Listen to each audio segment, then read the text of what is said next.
Olá, meus caros. Estamos de volta agora com esse assunto que é talvez dos mais interessantes, tá? Que são as árvores de probabilidade. Por que é interessante esse assunto, né?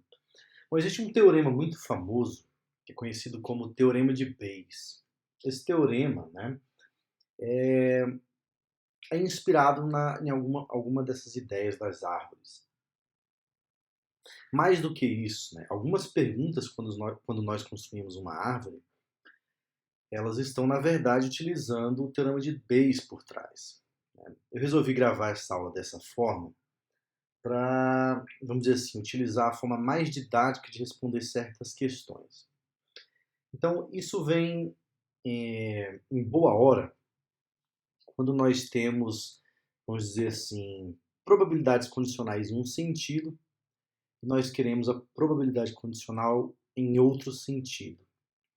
Uma analogia interessante é como se você pegasse, né, um investigador que tem que reconstruir a cena de um crime com base no resultado que ele observou, né?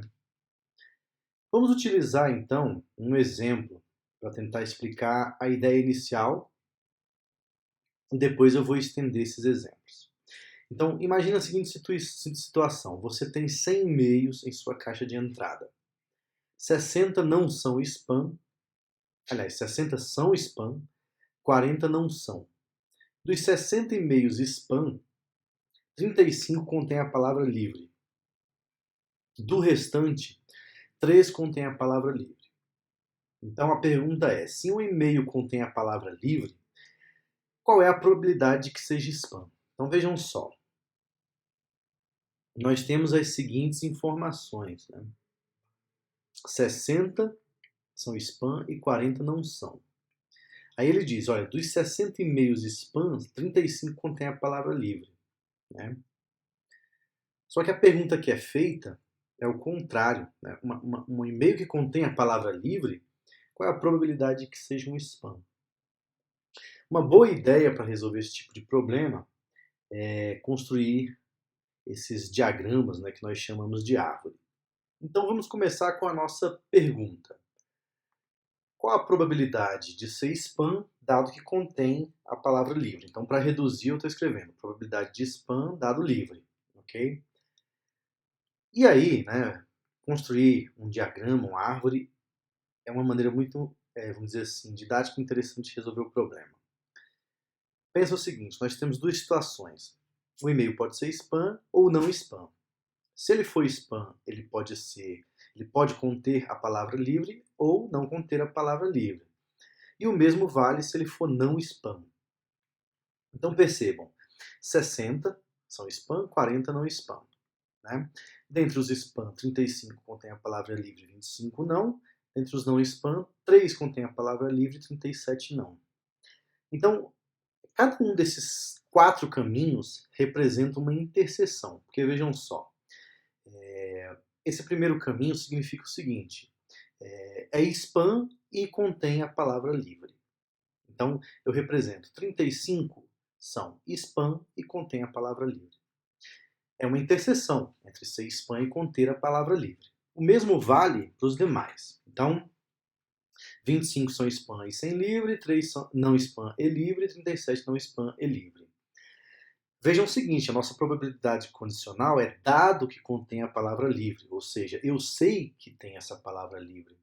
Então eu vou olhar dentro do espaço reduzido, né, daqueles que contêm a palavra livre, que são representadas por esses aí que estão circulados em rosa. Agora pensem comigo, probabilidade basicamente é o quê? Casos favoráveis sobre casos possíveis, né? Quantos e-mails, né, possuem a palavra livre? 38. Desses, quantos não são spam? Né? 3. Quantos são spam? 35. Qual é que eu quero? É a probabilidade de ser spam. Então a nossa probabilidade vai ser o quê? 35 dividido por 35 mais 3, que é igual a 38, que dá aproximadamente 0,92.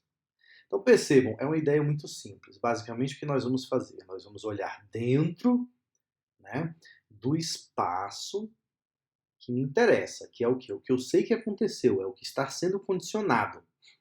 Dentro dele eu vou buscar aquilo que me interessa. No nosso caso, dentro daqueles que possuem a palavra livre, eu quero aqueles que são spam. Então vamos pensar, né, agora nesses mesmos problemas, só que em termos de probabilidade. Porque se nós dividíssemos, né, pelo número total, que é 100, então eu teria 35 sobre 100 dividido por 35 sobre 100 mais 3 sobre 100, dá o mesmo resultado. Ou seja, a gente pode fazer essa mesma conta, ao invés de utilizar os números, utilizar as probabilidades. Né? Por exemplo, poderia ser 35% dividido por 35% mais 3%. Aí eu estou utilizando a probabilidade. E o resultado vai dar o mesmo, 92%. Agora vamos utilizar, né, uma informação que é o seguinte. Né? A partir de 2009, a Suazilândia tinha a maior prevalência de HIV no mundo. 25,9% da população estava infectada com HIV. O teste ELISA é um dos primeiros e mais precisos testes para HIV. Para os portadores de HIV, o teste ELISA tem acurácia de 99,7%. Para aqueles que não transportam o HIV, o teste tem 92,6% de acurácia. Então, se o indivíduo da Suazilândia tiver resultado positivo, qual é a probabilidade dele ter o HIV? Então, vejam só, a primeira coisa que vocês deveriam observar é o seguinte. Nós temos a informação que 25,9% da população está infectada, ou seja, a probabilidade de estar infectada com HIV é 0,259. Outra informação é que, para os portadores de HIV, o teste tem acurácia de 99,7%. Ou seja, se você possui o HIV, a probabilidade de dar positivo vai ser 0,997.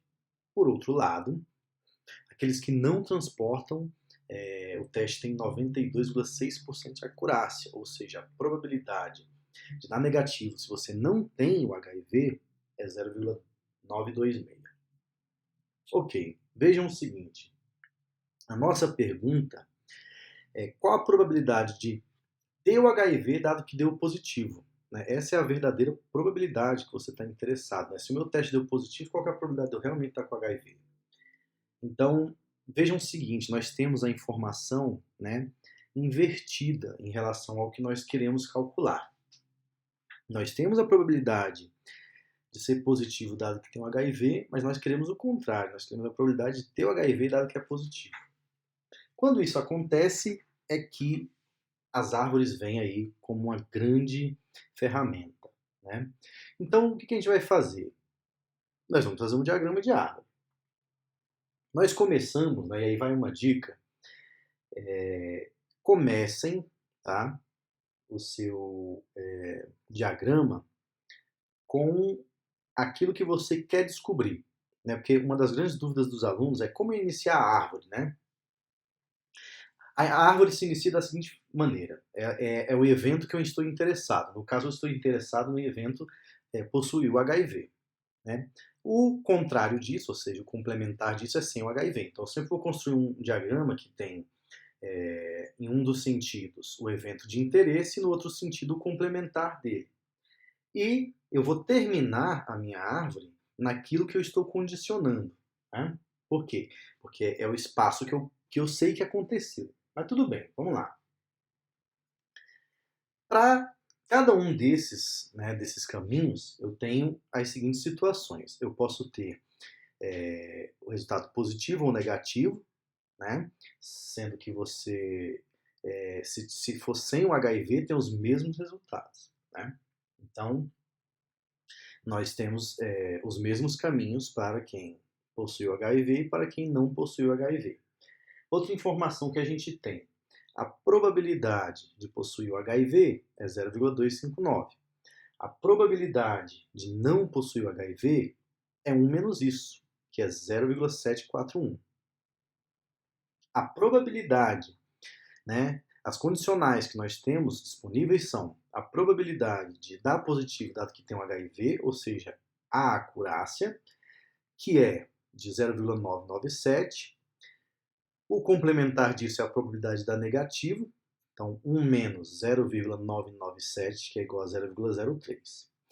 a probabilidade de dar negativo, dado que não tem o HIV, também foi dado para a gente no texto, 0,926. E, por sua vez, a probabilidade de dar positivo, dado que não tem o HIV, é o complemento, é o 1 menos isso, que é 0,074. Beleza. Então aqui eu construí todos os caminhos possíveis. E aí eu tenho a seguinte situação. Lembrem-se que cada uma dessas trajetórias é uma interseção.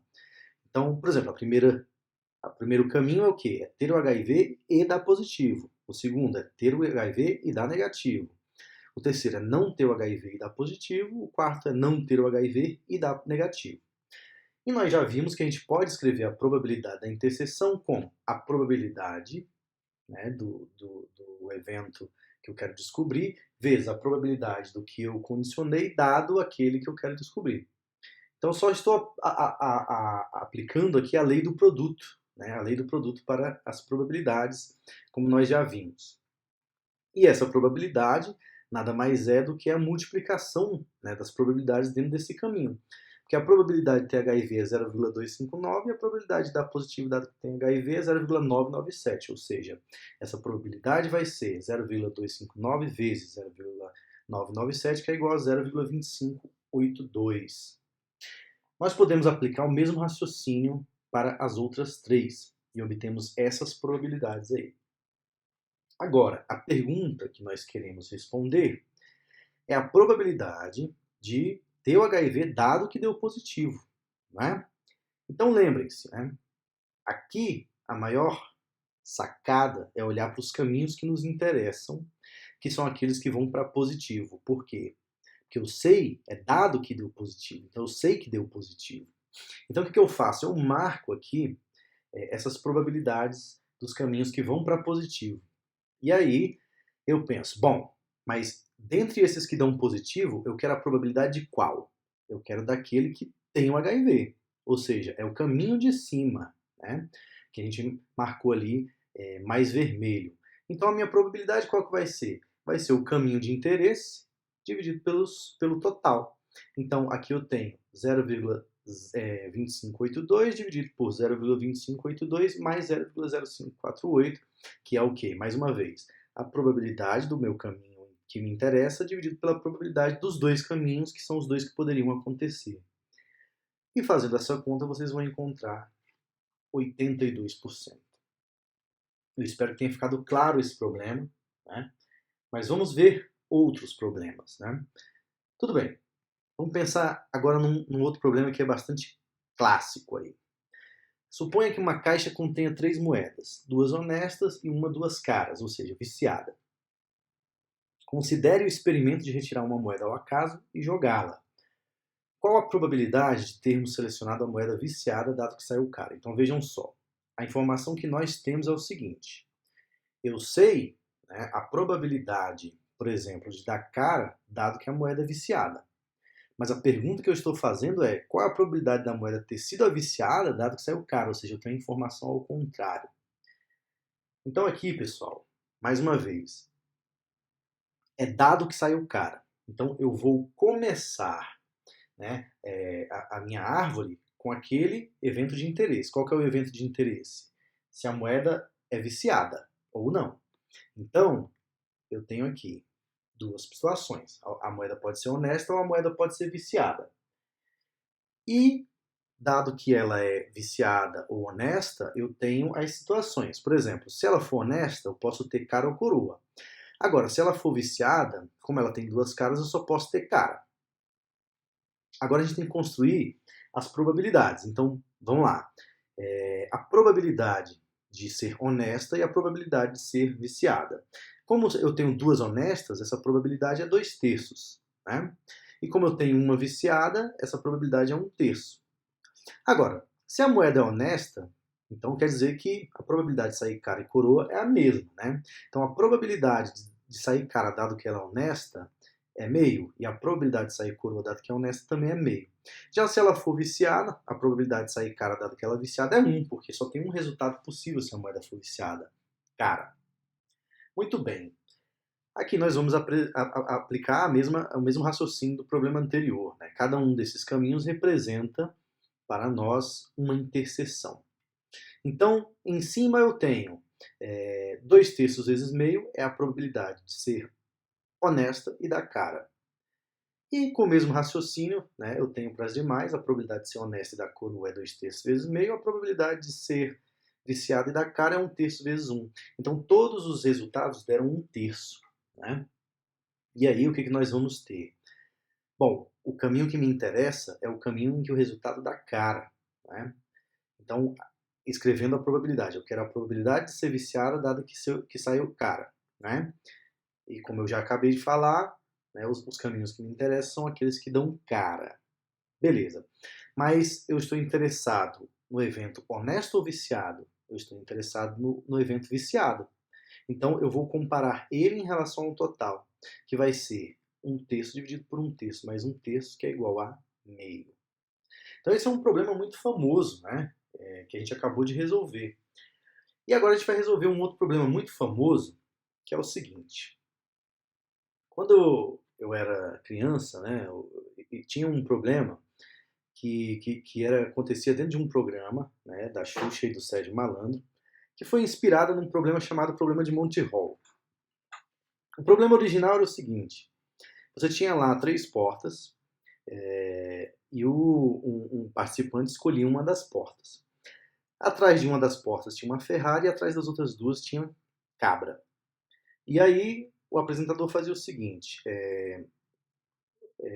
o cara escolhe uma porta, ele revela onde tem uma cabra e pergunta para ele: olha, você quer trocar de porta ou você quer ficar na porta que você estava anteriormente?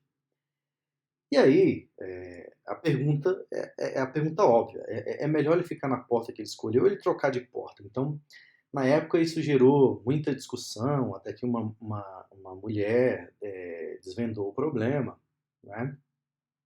E no Brasil, isso foi apresentado dentro desse programa da seguinte forma. A criança tinha em uma das portas um presente e nas duas outras ela tinha um monstro, que geralmente era uma pessoa fantasiada de gorila. Né? Beleza. Então, como que a gente decide o que é melhor? Né? Por exemplo, para a criança participante do programa. Ficar na porta, trocar de porta ou tanto faz?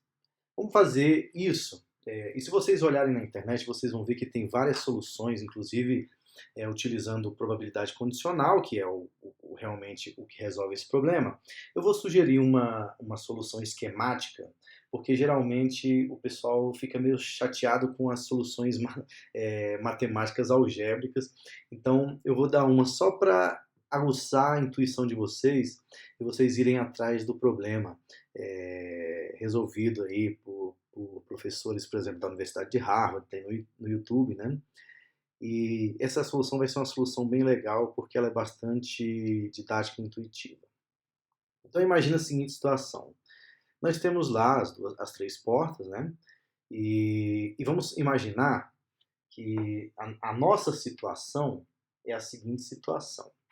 Nós temos, então, a porta 1 e a 3 com o monstro e a porta do meio com um presente aí que eu simbolizei por um Game Boy, que era um sonho de consumo da minha geração também. E vamos, então, resolver o problema. Então, eu vou dividir isso da seguinte forma. Considere que nós temos a situação 1. A situação 1 é o seguinte. A criança escolhe a porta 1. Daí o que acontece? O apresentador vai lá e revela onde tem um monstro. Vamos imaginar as situações em que a criança troca de porta. Então, por isso que ali no cantinho direito está escrito trocar a porta. Então, nós vamos avaliar todas as situações em que a criança troca de porta. Beleza. Se ela selecionou a porta 1 e decide trocar de porta, o que acontece com ela? Ela ganha o presente. Então, a situação 1 lá em cima, no canto superior direito, que está em cinza, eu vou mudar para verde, tá? Porque é a situação em que ela ganhou. Agora vamos imaginar que ela esteja na situação 2, ou seja, ela escolheu a porta 2.